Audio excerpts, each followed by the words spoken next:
Everybody has a game that they wish they could play again for the first time. It's not an overly new concept. For me and a lot of other people, no other game speaks as loudly to that fact as Outer Wilds.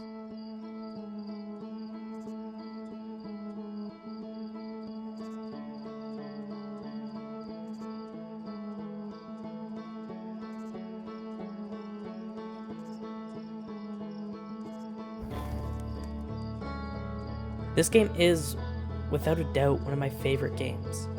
It's a game that originally to me seemed like nothing more than an interesting concept, but instead showed me a deeply compelling game, quickly shooting up to the top of my list. I want to play the game again when I need it next, to wake up in front of that campfire, roast a marshmallow, and try to save the universe all in 22 minutes.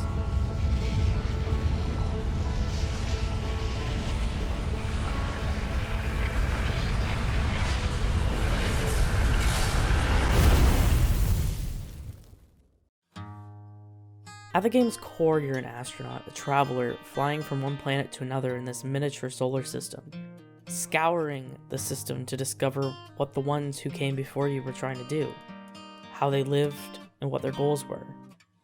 And then, every 22 minutes, the sun goes supernova, and you start again. That's what I thought my mission was in this game, like so many others.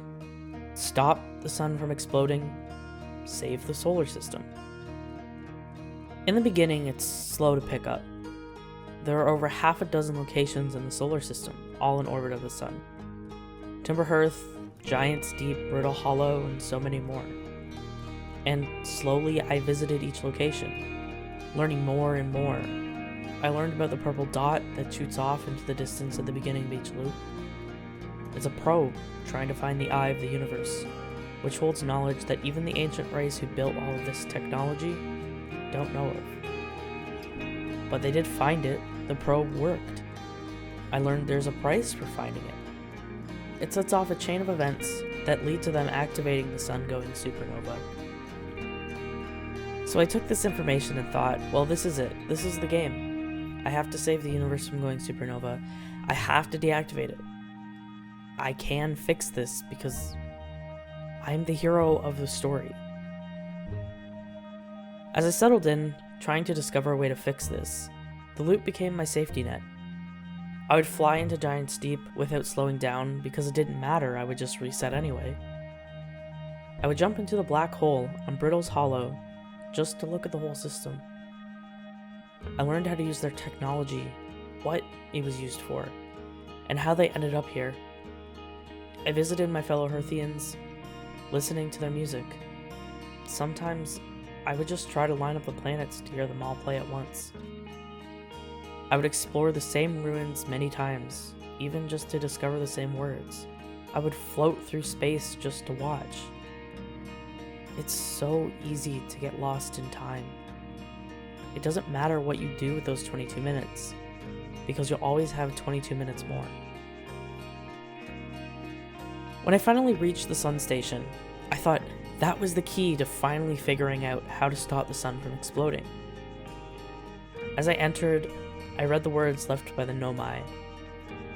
The sun station didn't work. It wasn't activated. It was never activated. None of their technology they had built had needed fixing or need to be turned off. The sun was just dying. There's nothing you can do. I remember that moment. I remember finishing those words as everything clicked in silence. I wasn't the hero of the story. I wasn't going to save the day.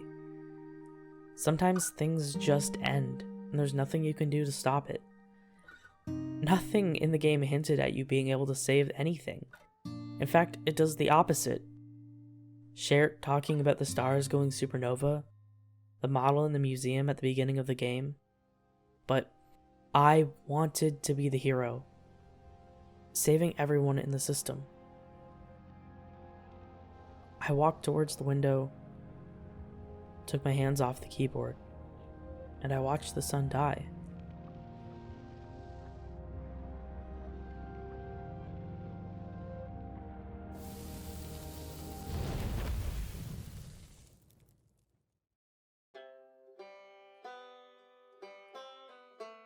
I stopped playing for a couple days.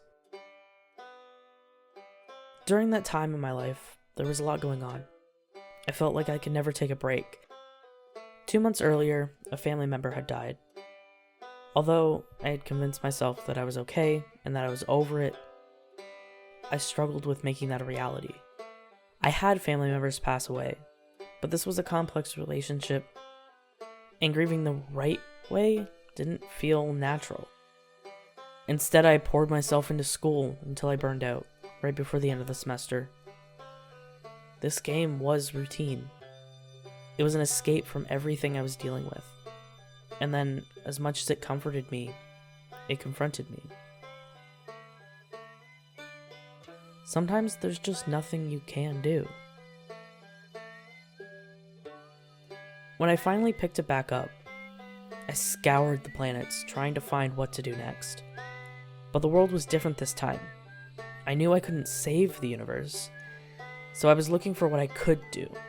I could see this time that the stars in the background were dying over the course of the 22 minutes. It wasn't just my solar system, it was the entire universe. I learned more about the eye of the universe and discovered my goal: get there.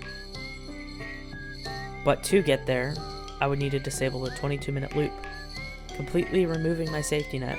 I needed to stop the time loop and make the most dangerous trip of the entire game, and go into Dark Bramble. Leave my ship, the people, and the solar system behind. After entering the eye, you find a forest filled with stars, and one by one they explode, just like the sun. I light a campfire, find my companions, and bring them all around the fire. When we're finally together, they say their piece and play a song together, giving birth to a new universe. And with a goodbye, I watched that universe I had tried so hard to save die. I'm sure I could theorize about the meaning of all of it, compare it to philosophy and how we think of death, how we crave a hero's journey. But I think the most important lesson to be taken from Outer Wilds is a personal one. And that's really different for each person. Bad days happen, bad months happen. Sometimes we just have no control over the things that happen to us. We're not heroes. We're all on our own journey, taking it one step at a time. You can't save the universe in 22 minutes, and sometimes you can't save the universe at all. Removing your safety net, pushing on despite everything telling you not to move forward, is terrifying. And look, I know Outer Wilds isn't a game for everyone. It can be slow, directionless, hard to follow. It wasn't life-changing or earth-shattering, and that's okay. For me, when I needed it most, it reminded me that to move on, to find the path that works for you, you have to keep looking for answers and keep moving forward. To stop trying to save everyone and accept that sometimes you can't change things. To celebrate what you had and let go.